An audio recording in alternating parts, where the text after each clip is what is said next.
l'ordre public ou d'aucune autre faute. Monsieur le Président, ces considérations faites, je voulais juste dire un mot sur la procédure d'urgence. Souvent les gens disent, vous nous avez convoqué d'urgence. L'urgence, ça signifie quoi? C'est juste une procédure accélérée. On va plus vite. Pourquoi? La session ordinaire est terminée. Tout à l'heure, des explications très claires ont été données sur le sens de la session ordinaire, qui a été clôturée. Le dialogue national a livré ses conclusions. Mais il faut transformer ces conclusions en loi. Il faut que la représentation nationale se réunisse. D'où la nécessité de la convocation d'une session extraordinaire. Mais le temps est limité, vous le savez, dans les textes. Il faut donc aller de façon accélérée. C'est cette procédure accélérée qu'on appelle l'urgence. La traduction dans la pratique, c'est quoi? C'est que les délais sont réduits de moitié. C'est tout, pour aller plus vite. Donc, ce n'est pas qu'il y a urgence dans le pays ou non.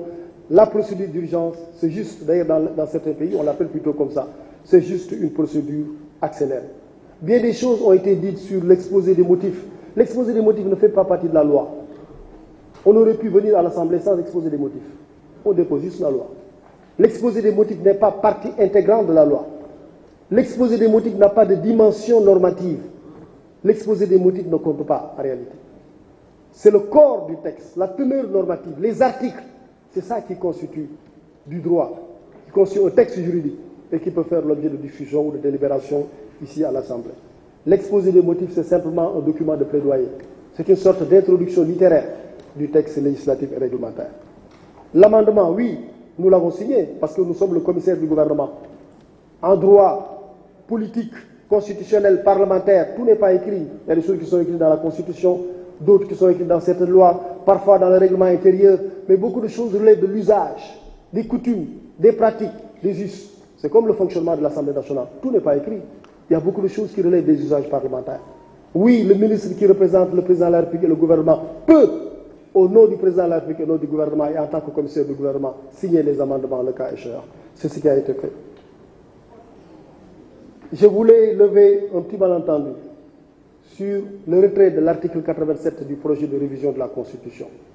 Oui, il était prévu dans le projet initial que la disposition qui limite le pouvoir du président de la République de ne pas pouvoir dissoudre dans les 2 premières années de législature soit révisée.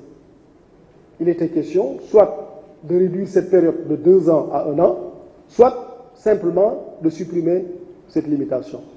Mais justement, voilà une révision, et j'y reviendrai tout à l'heure d'ailleurs pour toute la révision, une révision dans laquelle le président de la République n'avait aucun intérêt. Aucun intérêt. Il avait essentiellement 2 préoccupations. La première était une préoccupation objective, rationnelle, intemporelle, qui intéresse le système politique dans son fonctionnement. Le président a l'habitude de dire « j'ai fait 11 ans, j'ai fait 11 élections ». Il nous faut au Sénégal arriver à un système de rationalisation des élections. Notamment tenir les législatives immédiatement après la présidentielle et permettre peut-être à mi-mandat l'organisation d'élections locales. Comme ça, au cours de 5 ans, on peut avoir maximum 2 périodes électorales. Rationaliser le calendrier électoral pour que le pays ne soit pas toujours en campagne électorale permanente, pour qu'on ne soit pas toujours préoccupé par des élections. Donc la préoccupation du président, c'était la rationalisation du calendrier électoral. Il faudrait bien qu'on y arrive un jour. Je ne sais pas quand. On avait l'occasion de le faire. On ne l'a pas fait parce que le président a privilégié le consensus. Mais il faudrait qu'on en arrive à un moment de l'histoire du Sénégal où on élit un président de la République et au lendemain de cette élection, quelques semaines, voire quelques mois ou plus tard, qu'on puisse organiser des élections législatives. Pour qu'il y ait coïncidence, confluence, harmonie entre la majorité présidentielle et la majorité législative. Parce que c'est ça aussi qui fonde la stabilité d'un régime politique. Vous avez vu les Français, ils l'ont réussi maintenant. Ils ont harmonisé les mandats, le président est élu pour un mandat de 5 ans, les députés pour un mandat de 5 ans, nous l'avons fait ici aussi. Maintenant, il reste à avoir un calendrier électoral qui permet de la stabilité. On élit un président et immédiatement après, on l'accompagne par une majorité parlementaire. C'est ça qui est cohérent, c'est ça qui est logique. Le président, personnellement, n'y avait aucun intérêt. Il pensait donc au calendrier électoral, mécanisme de rationalisation de la stabilité politique. Et deuxièmement, il a pensé aussi à son successeur, pas à lui, mais à son successeur. En se disant, j'ai gouverné le Sénégal pendant 12 ans, je sais que pour gouverner à l'aise, pour pouvoir traduire les politiques publiques en loi, travailler sans retard et aussi redouter que chaque rendez-vous avec l'Assemblée se transforme en pugilat ou en moment de confrontation. Il faudrait que le président dispose d'une majorité parlementaire. Je voudrais faire en sorte que mon successeur, qui qu'il soit, puisse avoir une majorité parlementaire stable pour gouverner. Voilà une réforme sans conflit d'intérêt, sans intérêt personnel. Le président l'avait fait de façon désintéressée. Voilà pourquoi, lorsqu'il s'est rendu compte qu'il y avait quelques sons de cloche différents, lorsqu'il s'est rendu compte qu'il y avait quelques incompréhensions au niveau de ce projet de révision, il a dit tout simplement retirer du projet de révision l'article 87 de la Constitution. Et on l'a retiré et aujourd'hui on a gardé le statu quo. Mais je rappelle juste qu'aujourd'hui, dans beaucoup de pays, le président de la République peut dissoudre à tout moment l'Assemblée nationale. Attention, j'ai entendu dire, mais si on le fait, le président aura un droit de vie et de mort sur l'Assemblée. Pas du tout. Si un président de la République dissout une Assemblée nationale, si le peuple ne veut pas changer de majorité, le peuple ne changera pas de majorité. Et si le peuple ne change pas de majorité, c'est le président lui-même qui est désavoué. Il y a un risque pour lui.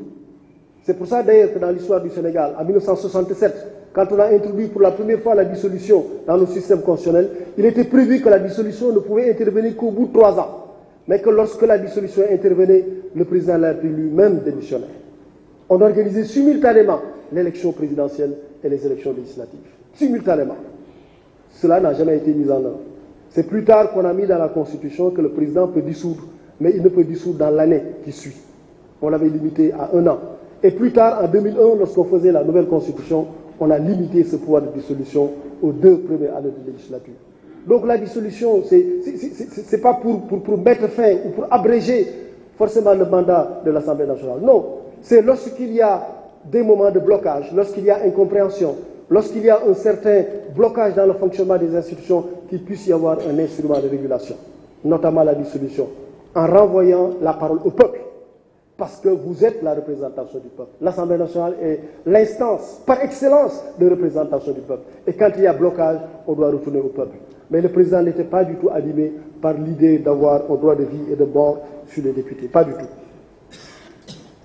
Troisième et avant-dernière considération, Monsieur le Président de l'Assemblée nationale,